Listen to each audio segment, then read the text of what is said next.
उर्दू के 800 वाहिद और जमा अल्फाज यानी कि सिंगुलर्स एंड प्लूरल्स सीरीज की 16वीं कड़ी में आज पेश हैं कुछ और शब्द और उनके बहुवचन। पहला लफ्ज है लतीफ़ा। लतीफ़ा का मतलब है चुटकुला या जोक। इसका प्लूरल है लताइफ। इसके बाद अलम। अलम शब्द का अर्थ है दुख और इसका बहुवचन आलाम। फिर है इश्तिहार। इश्तिहार को इस्तिहार न कहें, यह है इश्तिहार। इश्तिहार का मतलब है विज्ञापन और इसका प्लूरल है इश्तिहारात। इसके बाद मुश्तहिर। मुश्तहिर कहते हैं इश्तिहार देने वाले को, यानी कि विज्ञापन दाता जो विज्ञापन दे वो है मुश्तहिर और इसकी जमा है मुश्तहिरीन। और इसके बाद है इक्तिबास। इक्तिबास न कहें, यह है इक्तिबास। इक्तिबास का मतलब है किसी रचना से लिया गया वाक्य या वाक्यांश या उद्धरण कह सकते हैं, उद्धरण। और इसका प्लूरल है इक्तिबासात। इसके बाद है एतराज। इसको एतराज कह लीजिए चाहे तो, यह है एतराज। इस तरह नहीं बोल सकता हर कोई, तो एतराज कह लीजिए, यानी आपत्ति, ऑब्जेक्शन। और इसका बहुवचन एतराजात या एतराजात या एतराजात, जो चाहे कह लीजिए अपनी सुविधा के हिसाब से। एतराज, एतराजात। ज न बोलें, यहाँ ज है दोनों में, ज। और अगले शब्द में भी ज है इंतजाम।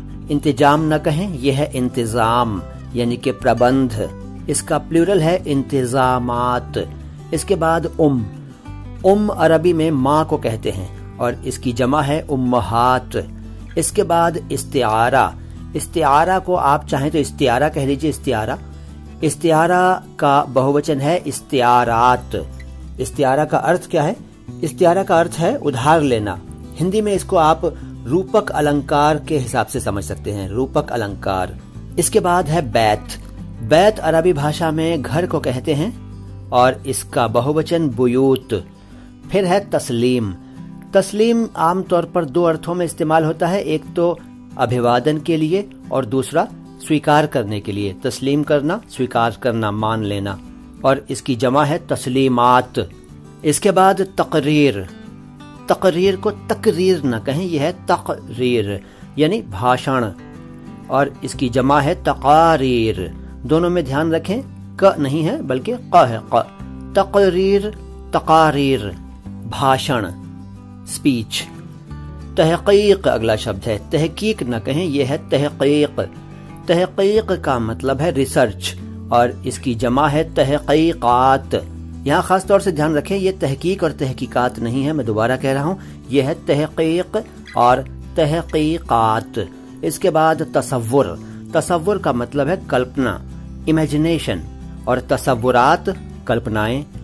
तसव्वुर, तसव्वुरात। इसके बाद तशबीह।